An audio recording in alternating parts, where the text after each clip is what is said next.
Flight Lieutenant Siddharth Yadav lost his life after a Jaguar aircraft of the Indian Air Force crashed in Jamnagar, Gujarat. नमस्कार दोस्तों, तो आज हम बात करेंगे फ्लाइट लेफ्टिनेंट सिद्धार्थ यादव की और कैसे हमारी गवर्नमेंट की लापरवाही की वजह से आज वो हमारे बीच में नहीं रहे। तो सिद्धार्थ यादव ने 2016 में उनकी एनडीए की परीक्षा पास करी थी और फाइटर पायलट बनने से पहले उन्होंने 3 साल की बहुत ही कड़ी ट्रेनिंग करी थी और फिर 2 साल की सर्विस के बाद में उनको फ्लाइट लेफ्टिनेंट के तौर पर प्रमोट किया गया था। तो आइए जानते हैं पूरी सच्चाई क्या हुआ था उस दिन फ्लाइट लेफ्टिनेंट सिद्धार्थ यादव के साथ। तो गुजरात के जामनगर, जो की जस्ट गल्फ ऑफ कच्छ के नीचे है, वहाँ पर एक एयरफोर्स स्टेशन बेस है जिससे हमारे वेस्टर्न बॉर्डर को प्रोटेक्ट किया जाता है। तो 2 अप्रैल की रात को पता चलता है कि हमारा एक फाइटर जेट क्रैश कर गया है और जिसकी वजह से हमारा एक पायलट वीरगति को प्राप्त हो गया है, जिनका नाम है फ्लाइट लेफ्टिनेंट सिद्धार्थ यादव। और एक दूसरे पायलट भी थे जो भी सिद्धार्थ यादव के साथ ही बैठे थे, पर वो थोड़ी देर पहले इजेक्ट हो गए थे, इसलिए वो अपनी जान बचाने में कामयाब हो जाते हैं। पर उनको भी बहुत ज्यादा चोट आई है, जो कि अभी जामनगर के हॉस्पिटल में भर्ती हैं। लेकिन यहाँ पर बहुत सारे सवाल खड़े हो जाते हैं कि ये हमारे देश में चल क्या रहा है, क्योंकि जैसा आपको भी पता होगा कि हर कुछ दिनों में या तो हर कुछ महीनों में एक ना एक फाइटर जेट क्रैश हो ही जाता है। कभी MiG-21 की खबर आती है तो कभी सुखोई की खबर आती है। तो आखिरकार ये हो क्या रहा है हमारी इंडियन एयरफोर्स के अंदर? पता नहीं ये सारे जेट्स कब चेंज होंगे, पता नहीं हम वायुसेना से सारे फाइटर जेट्स रिप्लेस क्यों नहीं कर देते। और ये जो फाइटर जेट क्रैश हुआ है, ये हमारी इंडियन एयरफोर्स कई सालों से यूज कर रही है और आप जैसा स्क्रीन पर देख सकते हो कि जितने भी डेवलप्ड नेशन हैं, सबने इसका यूज करना 2007 में ही छोड़ दिया था, लेकिन हमारा विश्व गुरु इसको आज भी यूज कर रहा है। तो आइए जानते हैं इस फाइटर जेट जैगवार के बारे में कुछ डिटेल्स। तो इस फाइटर जेट जैगवार को जॉइंटली डेवलप किया गया था ब्रिटेन और फ्रांस के द्वारा 1960 टू 70s में, और भारत के इंडियन एयरफोर्स में इसको 1979 में इंडक्ट किया गया था।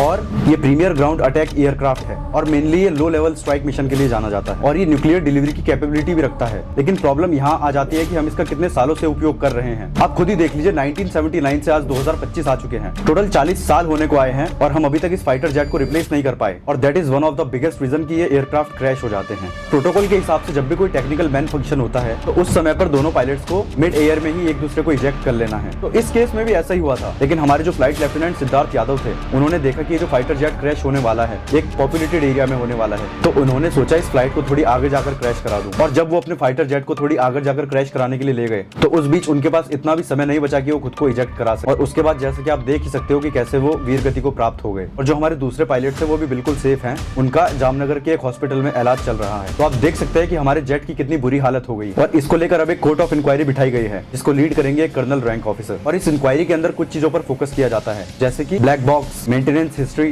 ट्रेनिंग रिकॉर्ड और the last one is eye witness account और रडार डेटा। और जैसा कि आप सब लोगों को पता है कि ये जो हमारे पायलट फाइटर जेट उड़ा रहे थे, ये कोई न्यूली पायलट भी नहीं थे, ये पूरे highly trained and experienced officer थे। तो ये बात करते हैं और कुछ फाइटर जेट्स की जो कि बहुत ज्यादा क्रैश होते हैं। तो सबसे पहले नाम आता है MiG-21 का, जो कि सर्विस में 1964 में आया था और आज तक MiG-21 के एक्सट्रीमली हाई क्रैश रेट है। आपको जानकर हैरानी होगी कि पिछले दशकों में 400 से ज्यादा MiG-21 क्रैश हो चुके हैं और जिसकी वजह से 200 से ज्यादा ऑफिसर वीर गति को प्राप्त हो चुके हैं। और इसी वजह से MiG-21 का नाम फ्लाइंग कॉफिन और विडो मेकर भी रखा गया है। फ्लाइंग कॉफिन मींस उड़ता हुआ कफन एंड विडो मेकर्स मींस विधवा बनाने वाला। और इंडियन एयरफोर्स का कहना है कि 2025 की एंडिंग तक हम सारे MiG-21 रिटायर्ड कर देंगे। लेकिन सबसे बड़ी प्रॉब्लम यहाँ आ जाती है कि जो हिंदुस्तान एरोनॉटिक लिमिटेड है, उनकी तरफ से जो डिलीवरी दी जानी है एयरक्राफ्ट की, उसमें अभी तक कोई हलचल ही नहीं है। अभी कुछ दिनों पहले आप सबने इंडियन एयरफोर्स के चीफ का बयान भी सुना होगा, कैसे उन्होंने HAL को फटकार लगाई थी। पहले आप एक वीडियो देखिए।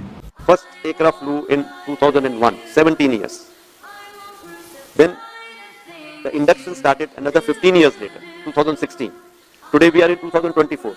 I do not have the first 40 aircraft also. So this is the production capability. और अगर हम बाकी के एयरक्राफ्ट की बात करें, इसमें पहला आ जाता है मिराज 2000, सेकंड नंबर पे आ जाता है जैगवार एंड थर्ड नंबर पे आता है सुखोई Su-3 MK1। इन सारे एयरक्राफ्ट में क्रैश मैकेनिकल फॉल्ट की वजह से देखने को मिलते हैं और मुझे समझ नहीं आ रहा कि HAL हमको राफेल फाइटर जेट और तेजस MK1 कब प्रोवाइड करेगा।